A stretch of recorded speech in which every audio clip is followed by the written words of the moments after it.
Ms. Chair, we are still starting the YouTube channel. Please give me a minute. Oh, okay.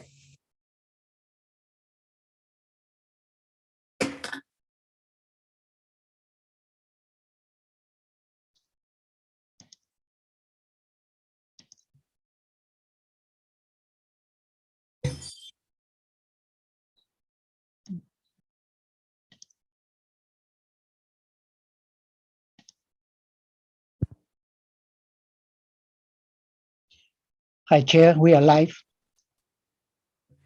Thank you. Good evening, everybody. I'd like to call the meeting to order. This is the regular meeting for the Baldwin Park Planning Commission for October 13, 2021. Time is 7:04 p.m. Commissioner Vasquez, would you like to lead us in the Pledge of Allegiance? Yep. Chan, begin. Pledge allegiance to the flag of the United States of America, Republic, stands one nation, God, indivisible, justice for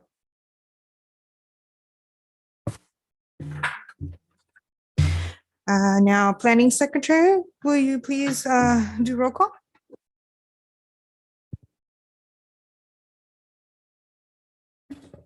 Commissioner Peña, present. Commissioner Vasquez, Here. Commissioner Escobosa, Here.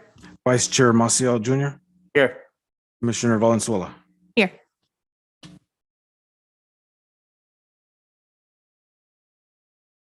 Now I'd like to call for oral communications. Mr. Thank you, Madam Chair. This is the opportunity to make public communications. I did want to let everyone know and the commissioners know that we have received two written correspondence that has been provided to the commission and will be made part of the record. But for any public communication, that's required to be made here in the chambers, and whoever wishes to come down and give public communication may do so. Thank you, Madam Chair. Thank you very much. Now, is there anybody else who'd like to speak? Any more public communications? I see none. So now I close public communications. Thank you.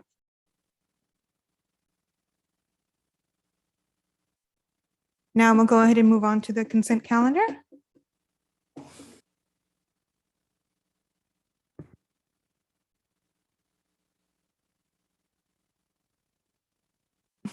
Yes, Madam Chair, thank you. Just one minor correction to the minutes. I apologize, there was a typo. In the last page, which the meeting was adjourned, should read 8:33 and not 8:03. Thank you. Thank you.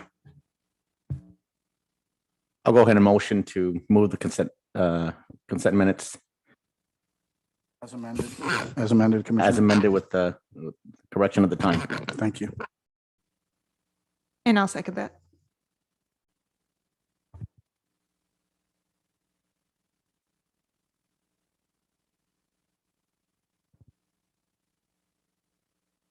Okay, can we call the vote now, please? Yes, Commissioner Peña, Yes. Commissioner Vasquez, Yes. Commissioner Escobosa, Yes. Commissioner Maciel Jr., Chair Valenzuela. Yes, Motion passes. the motion passes 5-0.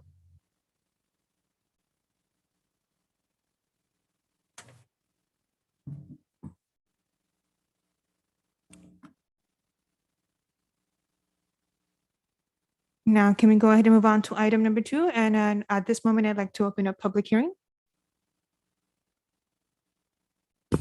Madam Chair, maybe before we do the public hearing, is there a presentation on this matter? Yes, Mr. City Attorney, Madam Chair, I will be doing the presentation. Okay, perfect. Thank you.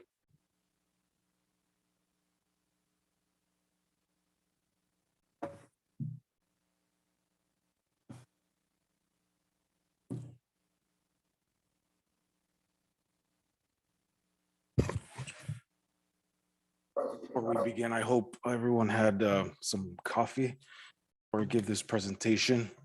I promise I will keep it as engaging as possible.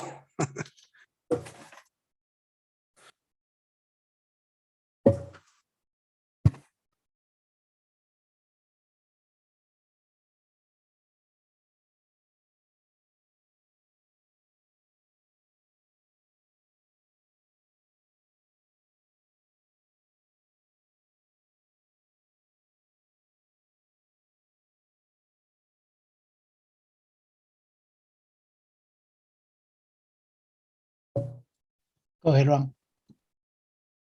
Thank you, Mark. Are you going to go full screen or you're going to keep it in that? Yes, I will keep it like this. Okay, perfect. You can go to the next slide. Again, thank you, Madam Chair, members of the commission and staff. Before you is a request for consideration of an amendment to update the City of Baldwin Park municipal code relating to new state law for accessory dwelling units and junior accessory dwelling units, which is citywide, and this is city initiated.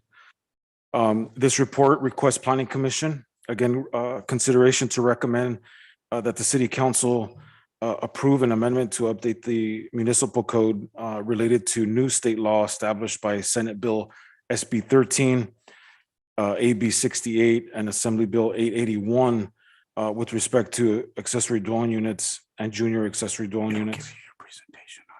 Next slide.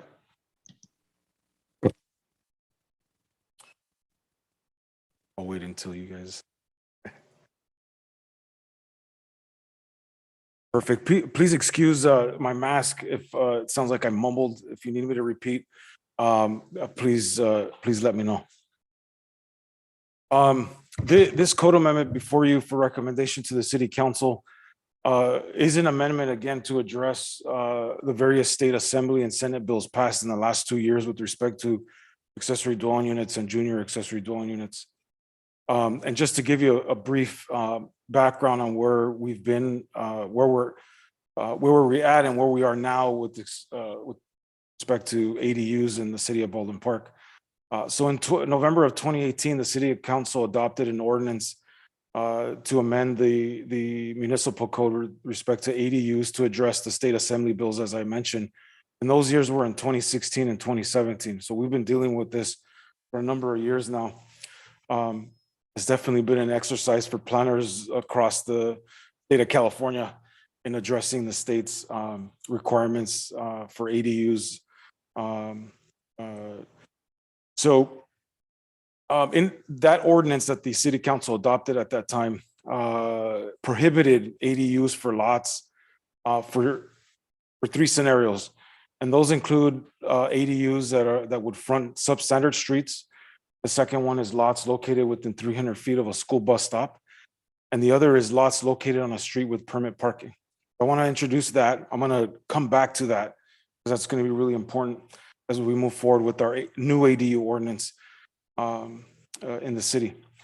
And again, over the years, ADU law has been revised to improve its effectiveness at creating more housing units, to further reduce barriers, to better streamline approval processes and expand capacity to accommodate the development of ADUs and junior accessory dwelling units. And us planners like to call them JDUs.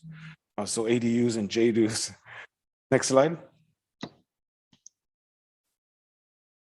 So again, going back to those prohibitions.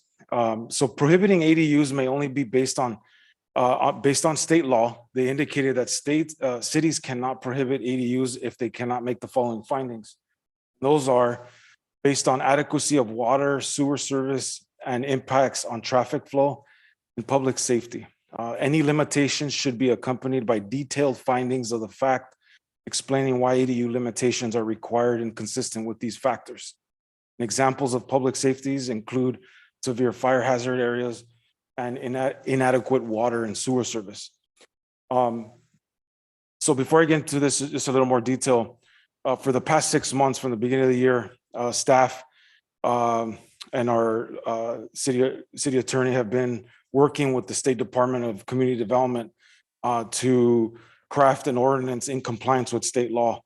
And one of the requirements in state law is that once adopted, we have to send it to HCD for their records to verify that the ADU ordinance is in compliance with state law. So what we did, because it was so voluminous in the requirements, what we did is we worked with HCD for those past 6 months to make sure that we had an ADU ordinance, that we knew we weren't going to get kicked back from the state. So we wanted to take advantage of that opportunity, implement it, and get that sign of approval. So the ordinance that has been attached in your staff report has been vetted through the State Department of Community Development and also our city attorney.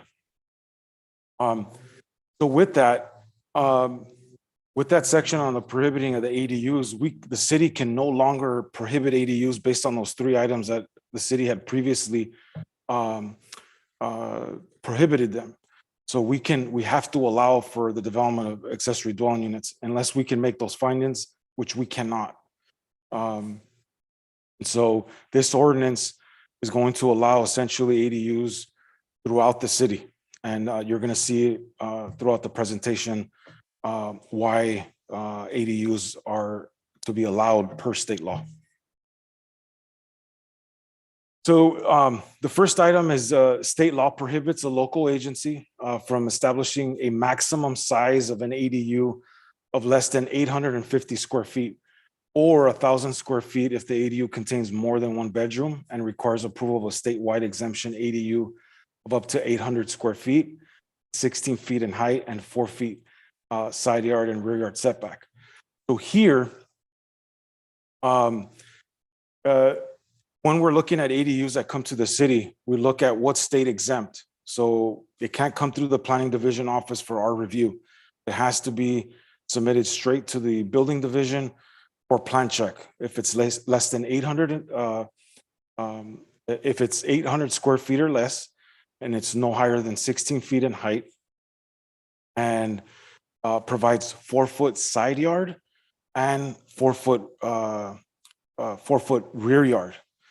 So we cannot apply the setbacks that we have in that zoning designation. For example, a 20-foot rear yard setback or a 10-foot side yard setback.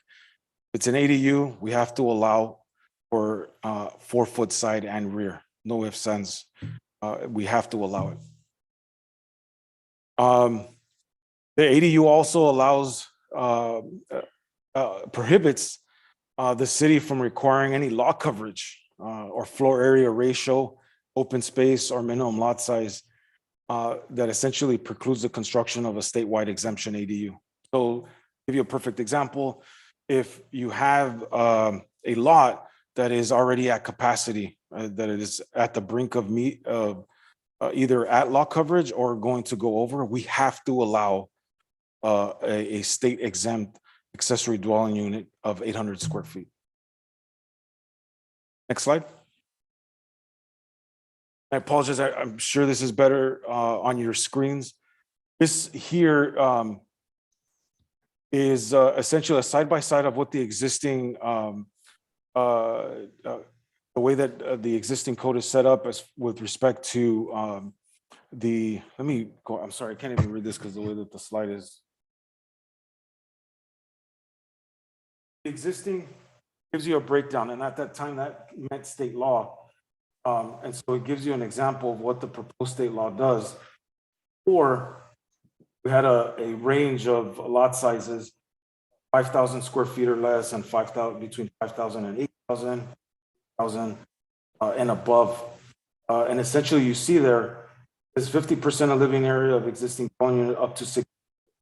No longer do that. Again, as I mentioned, have to allow 100 square foot ADU and nothing less 150. On that, was the ordinance.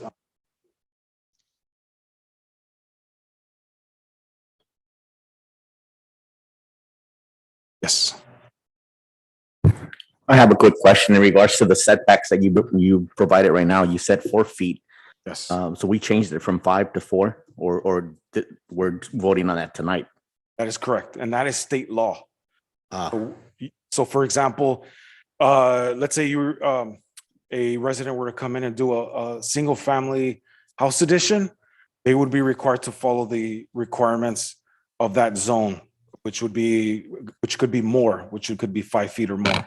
But the ADU, if it's an ADU, we have to allow for a 4-foot setback. So essentially the state reduced the setback for an ADU. And if I may, Madam Chair. So commissioners, what we're voting on tonight are all ADU related regulations. Everything that we're doing tonight is to make us consistent with state law. So while technically you have discretion, because of course you're the voting body, in order to be compliant with state law, we will have to adopt all of the recommendations that are being made by Mr. Garcia. Thank you for that, Mr. City Attorney. Next slide. So another thing that state law does is that it clarifies that when ADUs are created through the conversion of a garage or carport or covered parking structure, replacement of street parking spaces cannot be required by the local agency. So we cannot require parking, replacement parking. And to go further, conversion of an existing accessory structure or portion of the existing primary residence to an ADU is not subject to size requirements. So let me go over those scenarios. So the state law, so if you were to convert your garage or convert an accessory structure, we cannot require replacement parking. We have to allow for that conversion. But one unique thing about Baldwin Park is that it's and I'll go into a little detail, I'm going ahead of myself here, is that if you're within a half mile of a transit stop, you're not required replacement parking. So there are those cities that don't have a bus stop or transit stop within a half mile that that doesn't require them to replace that parking. But because Baldwin Park is so unique, every property in Baldwin Park is within that half mile. And that's good because the state does promote the use of alternative modes of transportation. Now the size requirement. So if you were to convert, if the scenario is, let's say you had a 4,000 square foot house, that's quite big, but just so that way we can imagine a 4,000 square foot house and it's 2-story.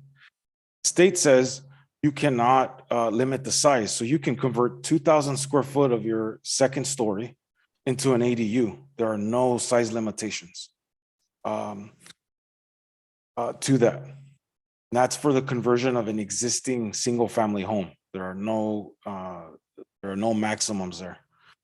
So essentially, the larger the house, the larger the ADU, but it's just dependent on the need of the homeowner. The other thing that state law does is it reduces the maximum ADU and JDU application review time from 120 days to 60 days. So planning staff were very cognizant of making sure that we meet those deadlines in accordance with state law. The other thing, as I mentioned, is we're getting to public transit. So it also clarifies that public transit includes various means of transportation that charge a set fee, run on a fixed route, and are available to the public. So city can require 1 parking space per ADU or per bedroom, whichever is less, except where property is, again, here's where Baldwin Park is, except where parking is within half mile of a public transit. Any questions? Next slide. One thing that the state law does is it allows both an ADU and a JDU on a residential lot. The previous law only allowed for one. You can only have either one. You couldn't have both. But this one, you can now do an ADU and a JDU. And the junior accessory dwelling units is only allowed in the single family residential zoning area. And I'll go into a little more detail on the next topic here, is that it allows a permitted junior accessory dwelling unit to be constructed within the walls of the proposed or existing single family residence, not to exceed 500 square feet. The junior accessory dwelling unit created in the attached garage are not subject to the same parking protection as ADUs. So as I mentioned, the ADU, we can't require replacement parking. But for junior accessory dwelling units in this situation, for example, a homeowner comes and says, I want to convert the garage to a junior accessory dwelling unit. But one thing, the new state law is that it's silent on it. So we can require replacement parking for a junior accessory dwelling unit within a garage. That's one area that we can request for placement of parking. And again, the junior accessory dwelling unit, as cannot exceed 500 square feet of converted area of a single family home. You can have a single family home and you can convert 500 square feet of that single family home to a junior accessory dwelling unit. And then, as I mentioned previously, you can have an ADU as well. You can have a junior accessory dwelling unit that has converted space within the single family home and have a ADU, detached ADU.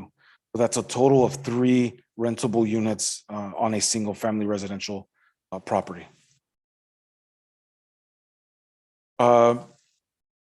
Development impact fees. So ADUs less than 750 square feet are exempt from development impact fees. ADUs 750 square feet or larger may be charged impact fees and must be proportional to the square footage of the primary dwelling unit. So that's very clear there. Junior accessory dwelling units are limited to 1 per residential lot with the single family residence, and junior accessory dwelling units are not allowed in accessory structures. That's a one key thing there. Next slide. I have a quick question. Yes. So what are the developmental impact fees for the city of Baldwin Park? So the development impact fees are, you have public safety development impact fees. You have flood control development impact fees. Or some other ones. Oh, we have traffic development impact fees. So those are the major ones that we have. Great, thank you.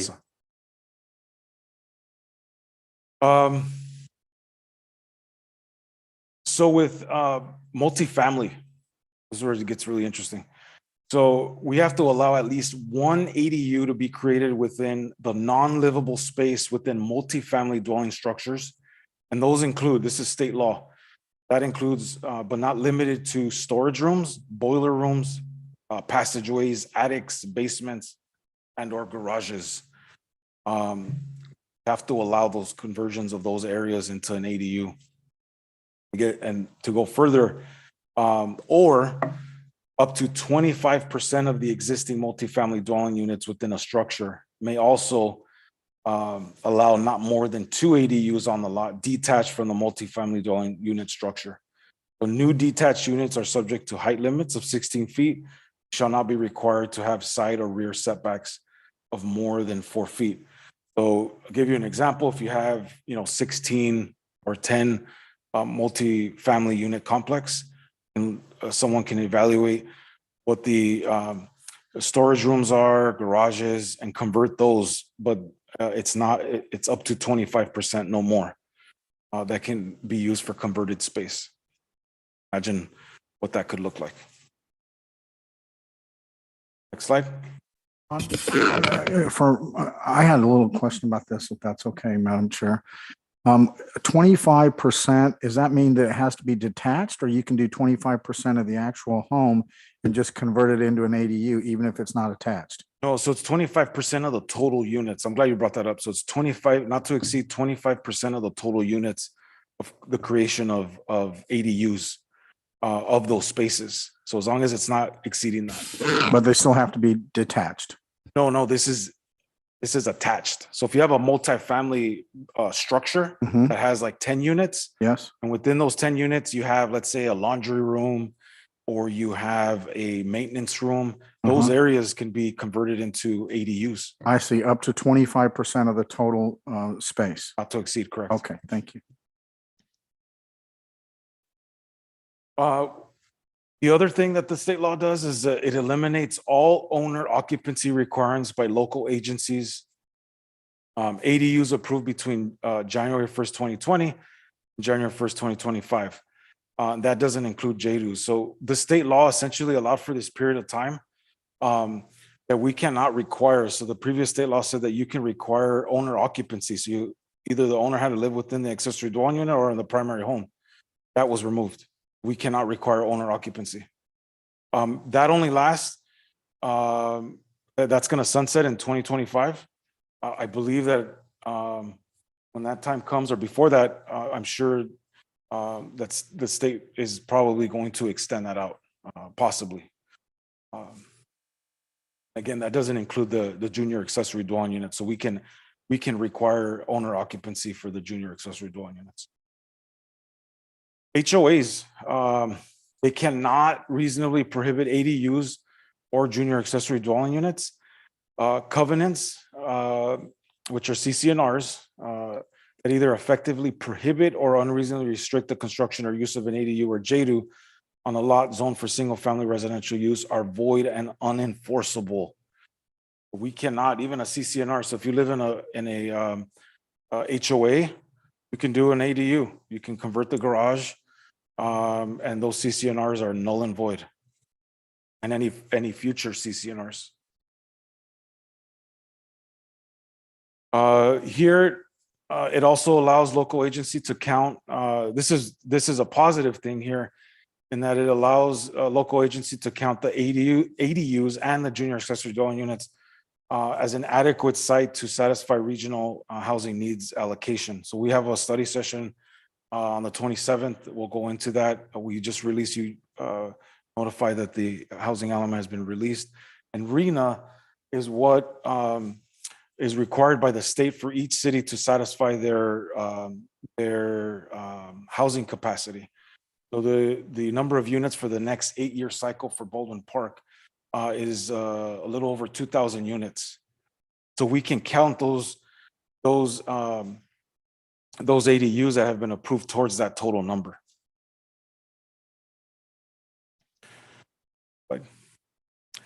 Prefab and manufactured homes. So state law says yes, an ADU is any residential dwelling unit with independent facilities and permanent provisions for living, sleeping, eating, cooking, sanitation. And that's per the health and safety code. So prefab manufacturing homes count as for ADUs. Next slide. Just to give you some more further information, on September 1st of this year, the City Council held a study session, and a presentation was provided by LaSar Development Consultants, which provided a study on incentives for ADU production for affordability to help address the housing crisis. So the city back in 2018 received Measure H grant funds to perform these studies. And so what this study essentially did is it provided a list of opportunities for the city to take advantage if it were to want to promote the construction of ADUs for affordability and for families that are experiencing homelessness. And the items that were covered, again, I recommend that you, if you want to listen in on that meeting, is to go to the September 1st study session that started at 5 p.m. And to list some of the topics that were covered were financial subsidies, permit streamlining, project assistance, amnesty for unpermitted units, targeting low to moderate income homeowners, and also low income renters, and also households, as I indicated, experiencing or at risk of homelessness. And universally, it targeted toward a general increase in the supply of accessory dwelling units. And we're going to be embarking fairly soon. About a year ago, we received a $300,000 grant to assist the city, a grant from the State Department of Community Development, assist us with the production of our housing element document, and also to further streamline our ADU reviews. And some of those things that we're going to be looking at to release an RFP is to assist us and staff, because you can imagine how time consuming and how much time it takes to review the ADUs and process them accordingly, especially given that they reduced the time from 120 days to 60 days. So with that, we're going to be looking at pre-approved plans. And so that'll help streamline the process where they can select a number of prototypes without having to go out to an architect and spend thousands of dollars to do that. And on our end, it assists the city and moves the process along much quicker. And it helps the homeowner save costs at the same time. So we're going to be looking at that. And also community outreach, really getting the word out so that way the community understands what's available to them, explaining the process to them. And so we're going to be doing that in the coming year and releasing an RFP for that. We're really excited about that. And finally, with this code amendment and working with the State Department of HCD, staff recommends that the Planning Commission adopt Resolution 2112, which essentially is recommending that the City Council amend the city's municipal code relating to those new state laws for accessory dwelling units and junior accessory dwelling units. I hope that this was an engaging. I know it was pretty dense, but I appreciate your time. I'm here to answer any questions of the commission. Before I open up a public hearing, do the commissioners have any questions or? I have a question. I mean, Ron, when it comes down to the people doing the ADU, it's a rough figure of what they're looking at when they're the fees that they're looking at for, let's just say, a 150 square foot ADU. I'm glad you asked that. I had that on the other slide, but just from what I remember, you're looking at like $50,000 for between $25,000 and $50,000 on a garage conversion, and that includes permitting. It just depends on how expensive the fixtures and what types of fixtures. It can get expensive, and even for an 850 square foot to a maximum of a 1,200 square foot ADU, it could range between is it 150 to 250,000? Yeah, it's very expensive. That's more than getting a whole new house put together. Yeah, right. The last, materials is very expensive. Given COVID, we've been getting comments back from the development community with respect to how expensive lumber is. So that cost has definitely gone up. But it just depends on how expensive the homeowner wants to develop the ADU. But as far as our fees, our permit fees, what are they looking at? Our permit fees, they're not as much as it would are for the construction of the ADU. I think there's like several $1,000s in permit fees. They're also required to pay school fees with that, but it definitely not in the same range as what it costs to build the ADU. I will say in comparison to other cities, our fees are pretty much on par with that. And I think, as I mentioned, with the release of the RFP to develop pre-approved plans, I think that's going to help offset some costs for the residents. The reason why I ask is because I know people are going to be asking, and just wanted to have knowledge of it to be able to say, hey, this is roughly what it's going to cost you. Because I know back in 2018, I think was when we brought this to the table, and we had to vote on this in order for us to put something into place so that we can have an ordinance. And with all of that, I just wanted to put that into perspective to see what it is that people are looking at when it comes to fees, because I'm sure with this, people are going to jump on board. And my next question will be is property values.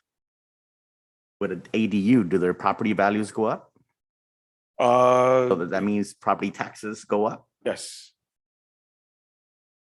To answer your first question, Vice Chair, what I can do after this meeting, I can give you those that data on the average cost, and I apologize for not having that for you, but I can email that to you guys so you have an understanding of what the permit fees.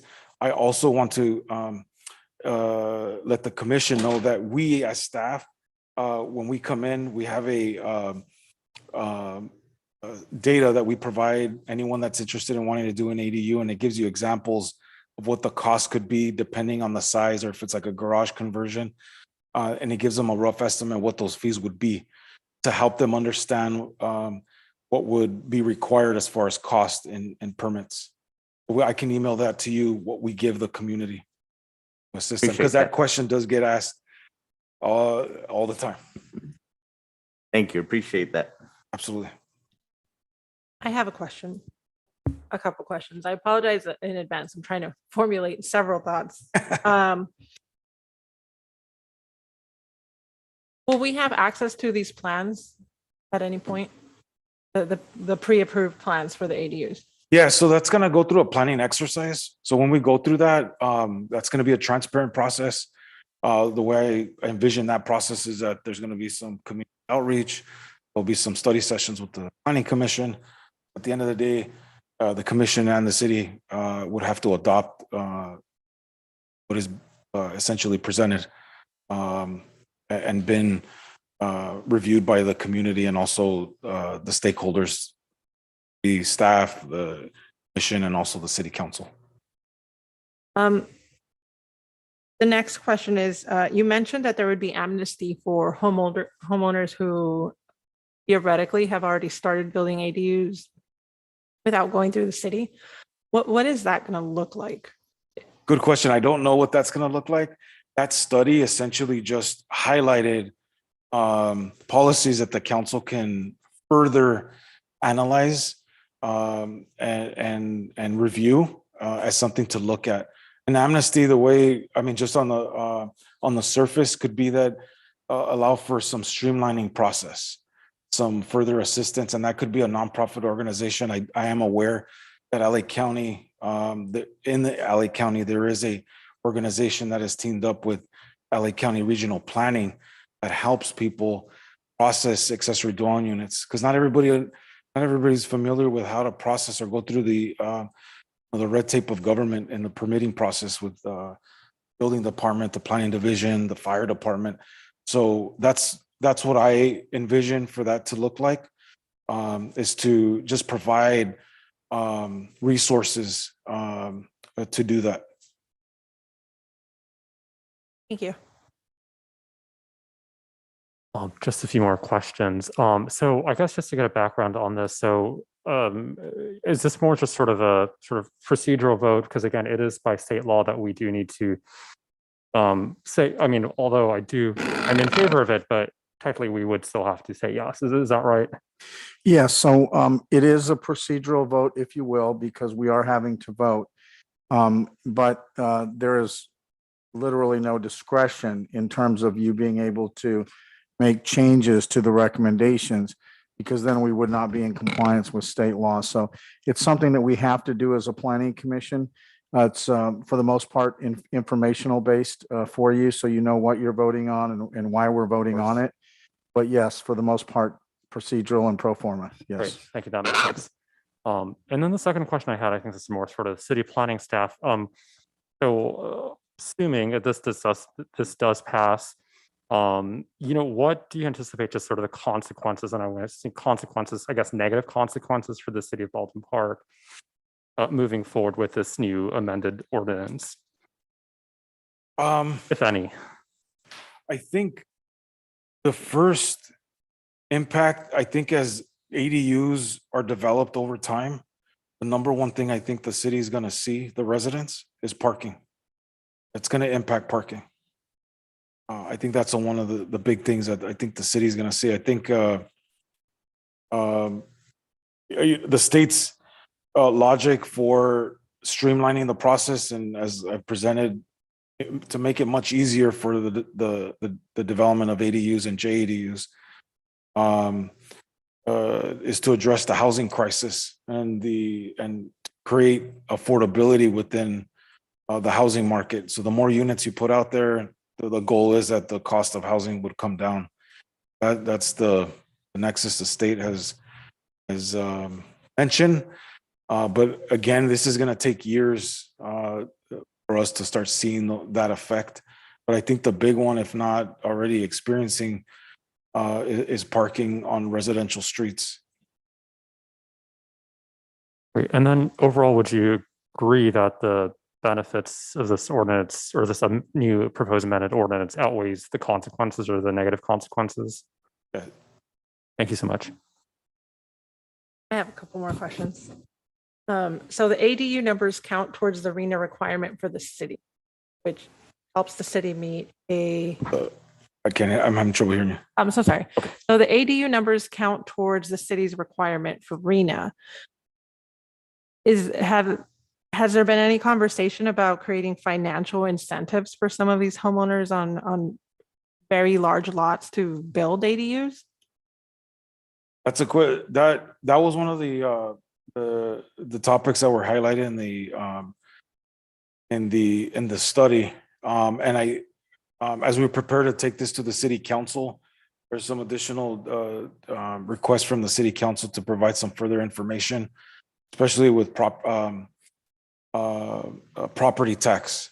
So that's still up in the air, be discussed as far as what that's going to look like in the future, what policies that the city would like to enact to allow for some incentives for that. Thank you. And then one last question, I promise. Oh, no. That's why I'm here.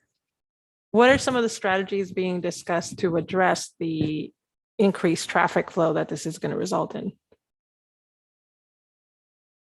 Well,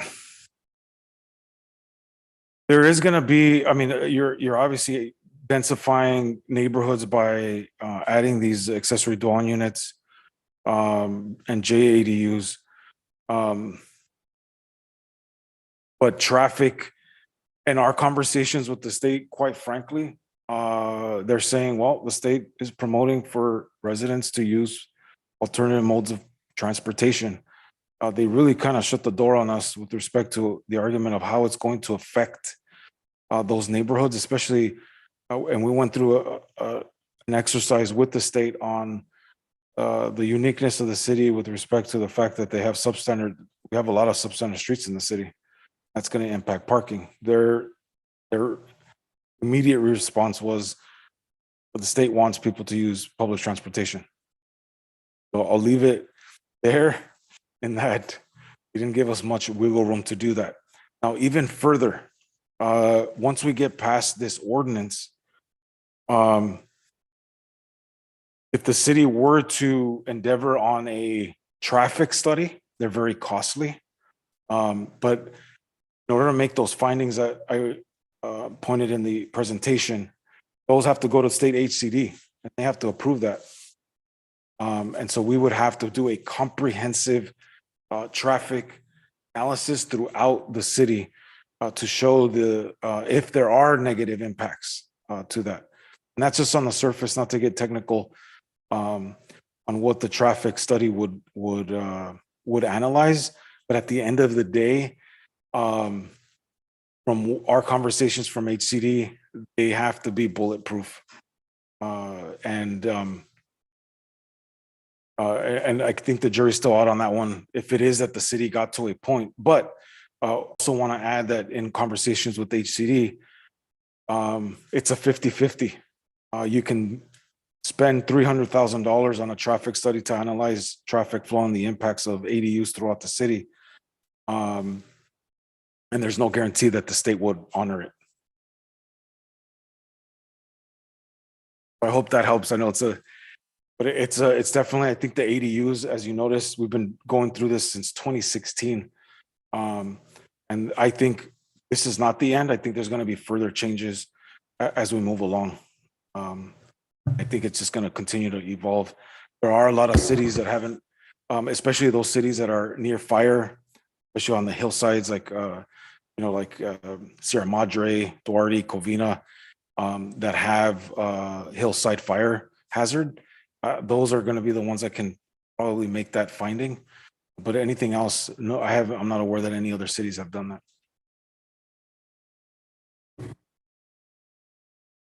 Oh, I have one question regarding the square footage that's being proposed and whatnot for the ADUs and JDUs.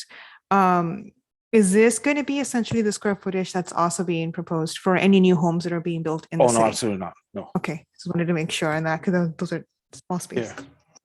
Okay, When that's we all. Thank you. review those, that's where they have the flexibility is on the primary home. As long as they comply, they can go to 2-story or they can expand out. This ADU will be only strictly for accessory dwelling units. Perfect, thank you. One last question. Oh, no, no, yeah. So now that you refreshed my mind, it was back in 2016. The fact that we had already voted on making sure that there was parking space available, made available for those ADUs, that gets automatically thrown out just because the state says this is the new law. Yes. So It makes, essentially, it makes ordinances null and void that are not, and so cities across California had to update their ADUs. We're just a little behind because of COVID, some staffing levels. But again, we wanted to make sure that we had an ordinance that wasn't going to get kicked back to us right. through another exercise. But essentially, yes, all those there were even those ordinances that were more restrictive, were null and void. We could not require it. We had to follow state law. But we had voted on it prior to them putting out the law. So why did they get void and nulled if us voting on it was because we wanted to make sure that parking wasn't going to be an issue and Yeah, the state law indicated that any ordinances, any city adopted ordinances that are not in compliant with the newly adopted state law were null and void. And Vice Chair, the way to think about it is, the hierarchy where state law and city law, in areas where state is authorized to regulate, they can do what's called occupy the field. They can make laws that supersede ours. Just like the federal government could make a law that would supersede state law, right? In there's certain areas like the zoning, planning, and the different things like that, where the state is authorized to occupy that field and that they would just automatically supersede ours. And so that it doesn't seem right, but because the state has different powers and certainly a lot more police powers than the city would, that's how this result ends up being. But it is true that once they do that, we have no discretion over that. And to the point of one of your other colleagues, before this time, you're exactly right. We could deny an ADU based on traffic impacts and based on traffic patterns and things of that nature. And what the state has now said is that you cannot take that into consideration. You cannot deny an ADU for that reason. So we're just kind of stuck with it. Yeah. And to go even further, I wanted to make this point too, before we do the amendment discussion, is in the coming months, I'm going to be coming back to do a study session with the council and also with the planning commission. And I'm not sure if you've read the recent passage of SB 9, and essentially that eliminated single family residential zoning across California. So that goes into effect January 1st, 2022. So what that means is it's allowing for no more single family residential zoning. So all single family residential zoning ends up turning into like fourplexes, and allows, just on the surface, because staff and I, we have a couple webinars that we're attending along with planners across California and also in the region to understand how we're going to address this new law that takes effect January 1st, 2022, is it also allows the subdivision of a single family parcel into 2 lots and what that looks like. And from our reading of it so far, it just has to provide access. It's not, we're kind of thinking of it because currently our general plan prohibits flag lot subdivisions where you have an L-shaped flag lot where you can subdivide 2 parcels. This one just allows a 40-60. So 60% of the lot can be subdivided with 40% remaining to 2 lots. And then those 2 lots, you can add accessory dwelling unit, a JADU, and essentially allow for up to 4 units on each of the properties. So on top of this ADU, the governor just passed SB 9. There are several cities, there are a handful of cities that had got rid of single family residential zoning, one being in Sacramento was studying it. City of Berkeley, they passed eliminating single family residential zoning. There are some other states in the Midwest that also adopted those standards. But that's going to have a big impact on the city.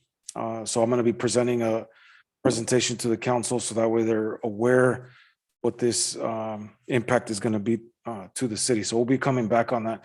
And that goes to what your question you had asked.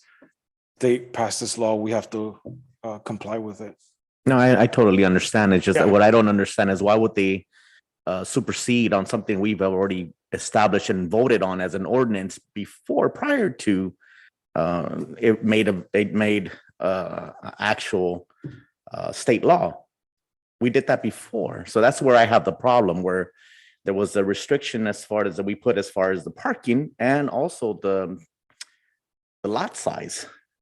When they first came in, they said, I believe it was 7,000 or 8,000 feet. And most of the homes here don't even come close to that. And I know we voted on making ours 5,000. Yeah. We made it so that it was adequate enough for our residents, but with the requirements that we put in then to make sure that there was parking and that outside parking wouldn't be an issue for the residents, because that's the first thing that's going to happen now. As soon as this gets put through. I hear you. Is there a way to make a limitation as to how? No, never mind. That was the other thing with SB9 with the subdivision of single family lots. We can't require parking on those too. Yeah, and some background on that, Vice Chairman, is that that's exactly the reason the state made this law, because they believe cities were making it too restrictive to have ADUs. And they said, oh no, many cities made it so restrictive to have an ADU that you couldn't have one at all, right? Because cities just didn't want them, especially some of the affluent cities and the foothill cities and things like that. So the state adopted this law specifically for that reason, to get rid of all the restrictive city laws. So not only did they do it, they did that for that exact reason. Yeah. I want to emphasize too that when we were having those lengthy discussions, we did go through lengthy discussions with the state. And when we looked at those three prohibitions in our ADU ordinance, the one that we thought could stick and we can make the argument, it just didn't happen, which was substandard streets. Mm-hmm. And their argument back to us was, well, are you prohibiting the development of single family homes on those properties? And the answer is no, cannot. So you cannot prohibit the development of ADUs. So that argument didn't stick. Hmm. I have a quick comment in regards to that. I know SB9 pretty much essentially eliminates all single housing zoning throughout the state, right? Correct. Although it's eliminated, does the city still have to do it? It's my point. Like, I don't want to say that you don't have to follow the law, because you do, right? But as long as people are still applying only for single family homes, they can still be built that way, correct? Okay, just wanted to verify that.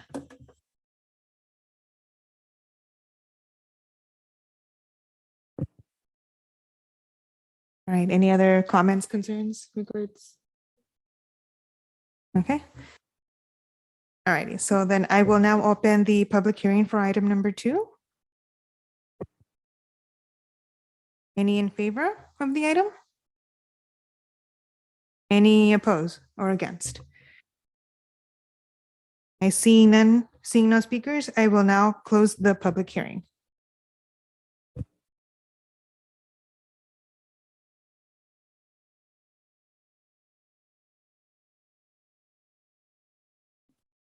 Now I can go ahead and open it for open discussion. If you guys have any other comments or concerns? No?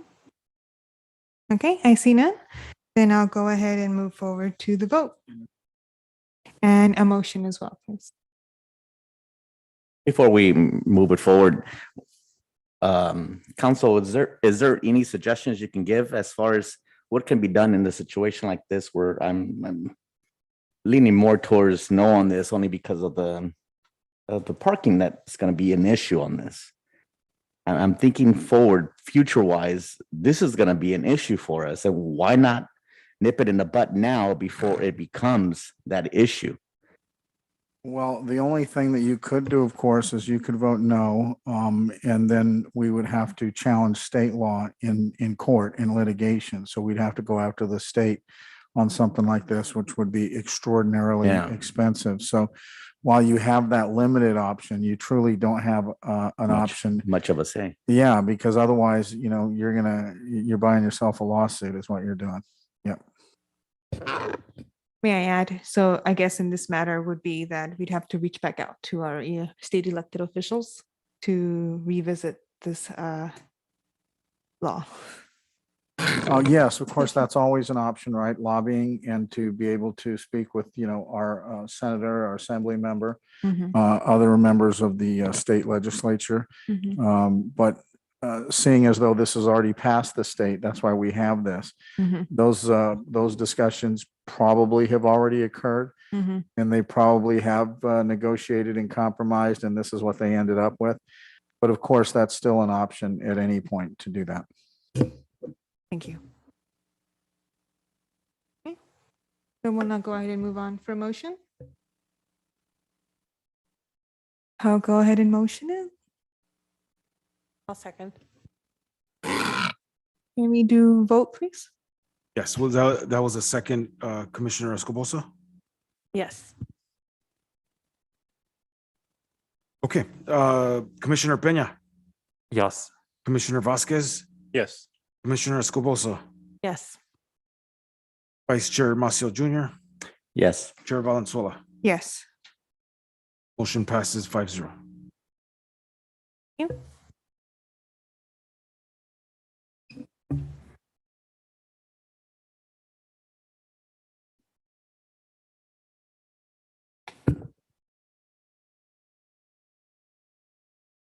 Now I'll go ahead and like to go for the report of officers. Thank you, Madam Chair. Commissioner, I just want to remind the commission that we have a joint planning commission city council meeting on October 27th to present the draft housing element prior to sending that document to the State Department of Community Development for their review, and also presentation on the downtown specific plan modifications per council direction. That'll be October 27th. I'll send out another reminder. If you have any questions, please feel free to reach out to staff. Perfect. Thank you very much. Any other communications? And now I'd like to open it for communications for the commission. I see that. Madam Chair, I have a question for Ron. On our last planning committee, I requested for any updates of any projects that are being done out there. Sincerely apologize. Melissa can attest to it. Did you bring them? Oh, okay. You know what I'll do? In addition to sending out that information on the accessory dwelling units, I'm going to go ahead and email you the list of the project status report. I sincerely apologize. I totally we just got sidetracked with some other things. But I apologize. I will send that out to you. I understand. Also, I kind of was searching around the website, the city website. Is there somewhere in the website where the community could go and see what's the progress of the specific project? At least I wasn't able to find it. Is there? No, we don't. I'm aware that some cities have a framework on their webpage where they can go in. It's good. It's really fancy. I've seen some like City of LA, LA County, and I've seen some other larger municipalities that have that. Our website does not have that capability. So the one thing we can do is we rely on if people have questions regarding a status of a project, or if they see construction happening, they call into City Hall and they ask what's taking place there. And then we can provide the project status report to you after tonight's meeting. Yeah. I will, and to add to that, definitely I will put that down as a need as funds become available. If we do have a comprehensive update to our website, that be included as a feature. Is it? Yeah, thank you. And is it possible that maybe that's something that could be brought up to the council and maybe suggest something sooner than that, if possible? So we kind of start letting our community know what's happening out there, what projects or so? Yeah, I can report back. I can have a conversation with our IT and see if there's any funds that are allocated for that in the future. I can report back. I have not had that specific conversation with IT. Thank you. Thank you. Any other communications from the staff or commission? No? Okay. If there are no further comments by the commission, I will accept a motion for adjournment. I'll second it. Oh, I'll motion to adjourn. Perfect. Good night, Uh, everybody. I'll second. Jen concludes. All right. Commissioner Peña, Yes. Commissioner Vasquez, Yes. Commissioner Escobosa, Yes. Vice Chair Maciel Jr., Yes. Madam Chair Valenzuela. Yes. Motion passes. Meeting is adjourned. Thank you, everybody. Good night. Thank you.